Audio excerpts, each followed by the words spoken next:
Hey folks, welcome to Finding My Wings. This is Jesse. Today we're going to be looking at the TRD door stabilizer kit. This is made by Azine for Toyota Japan and sold as a TRD product for the 86, BRZ, and FRS platform. This is a product that really exemplifies exactly why I got into making videos like this. It's used and sought after by the likes of Kaiichi Tsuchiya, yet in forums and reviews, there's a lot of controversy around whether this is worth any of the money or if it's worth the money that it actually sells for. So let's get into it. So this didn't come in any fancy packaging. This is just in a box of parts that I ordered. All of these bags individually, and this just kind of floating around in the box. So there's no really any unboxing to do here, but let's look at what actually comes in the box. Now, first of all, we have our instructions, which as you may notice are all in Japanese. Luckily we have Google Lens, and a couple other videos online for other platforms and other cars that have a similar product, so we can reference that, and we'll get into the actual install process just after this. So everything else you get is, of course, the mounting hardware. This is going to be going onto the actual chassis side of the car, not the door side. You get the mounting bracket that goes on the door side, as well as the buffer that goes onto this mounting bracket on the door side. So these just slide together. And then we actually get the stabilizer. So this is the part that goes onto the body of the car. It just uses a spring load to actually go back and forth. So what this is going to do is once these two parts are installed together, this is going to come into contact with this every time you close the door, and it's going to push this little spring back until it has perfect contact. So the reason that there's a spring here and that everything's not a perfect fit is that the door will move around. When you go from heat to cold, high humidity to low humidity, there will be a little bit of flex and change in the car.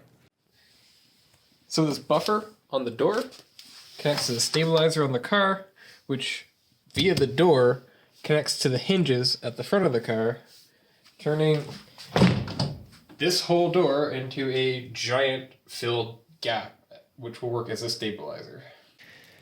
So it's a pretty easy install process. With just 2 bolts here, 2 bolts here, and really we're done.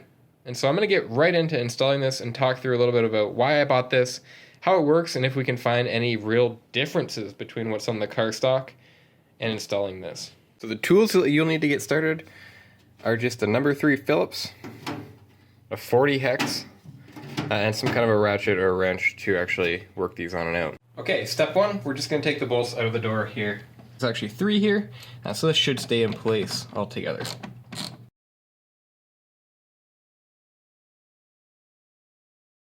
Okay, step 2, we're just going to put the bolts in here and put this back on the door like so.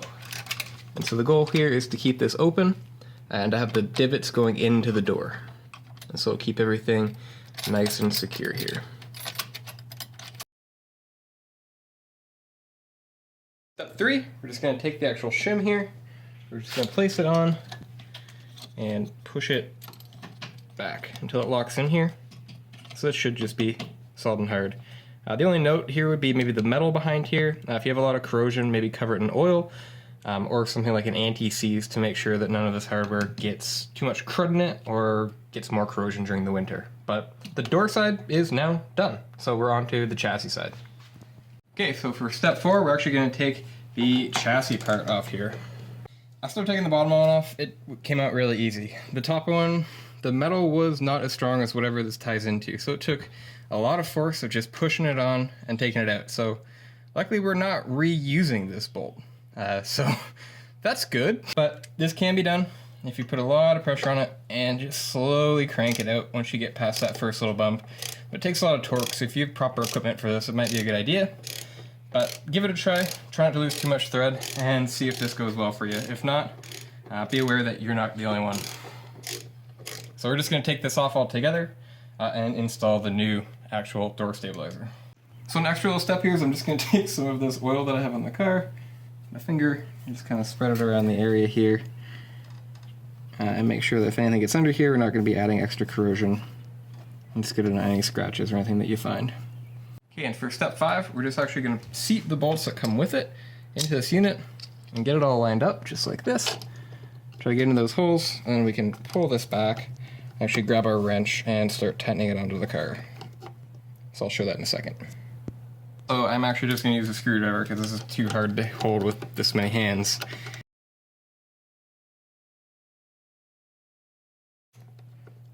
So So while we're getting it on here, you probably want to try to pull it towards the car and make sure it's well aligned.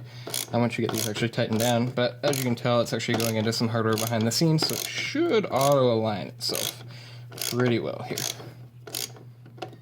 I'm not going to finish that one. I'm going to go back and do the bottom one a little bit.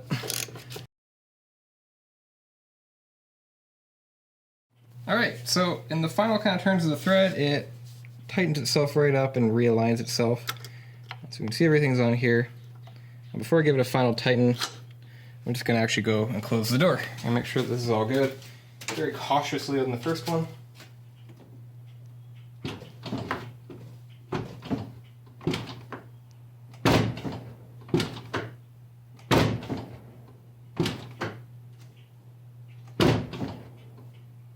Okay, so let's just check out, this is the side that doesn't have it installed. Let's see how it feels and how it sounds.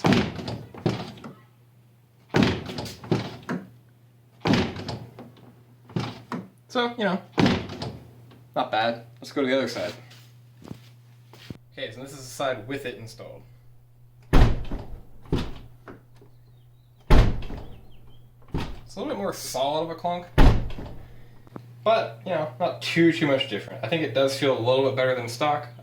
So after driving the car around for like 10 minutes so far, it's definitely a noticeable difference. It's not a huge difference, of course. There's a lot more chassis bracing and chassis rigidity that you can do on this car, but right off the bat, keeping in mind that the suspension still flexes, it feels like the car is just more of a solid block, so you can feel the suspension squat down a lot more.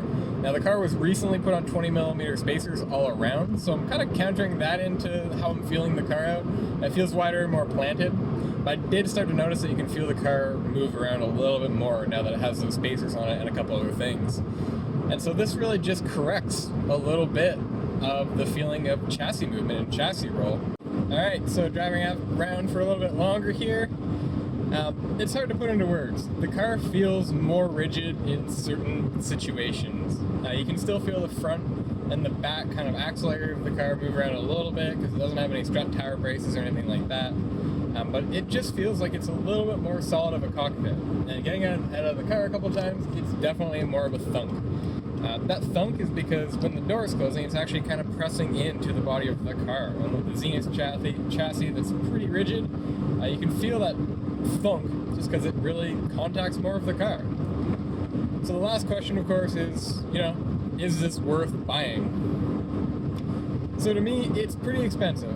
If you're planning to do cross-member braces or chassis bracing or anything like that, I would probably go down that road first and see if you still really have anything that you want to change on the car. If you get all the stuff that you really want to do done, this is an awesome thing to add on. If you're looking for a rare part or a cool part, it's definitely that. It really doesn't even show itself until your door is open, so it probably won't get noticed unless somebody really knows what they're looking for or you're at a show or something like that. But if you're really just trying to think about if this is good for your dollar, you know, probably not. It's pretty cool. It's something that I really like. It's something that I really geeked out about. I couldn't stop thinking about it, so I eventually ordered it, and I think it was cool. I think to me it was worth it, just to add a little bit of chassis rigidity to try something new. This isn't a product that it used to exist before. Toyota rolled it out for a great number of cars, and so to me, it was worth trying just in that context. I think it's cool. I'm going to keep it on the car. I don't know if I would recommend it to anybody unless they just really want to spend a few $100 on something that will have a minuscule difference. So on that note, thank you very much for watching. We definitely appreciate any likes, comments, and subscriptions. Share those with anybody that might be considering buying one of these units. Thank you very much. Hope everybody's happy and healthy out there, and thank you for watching Finding My Wings. This is Jesse, and have a great one.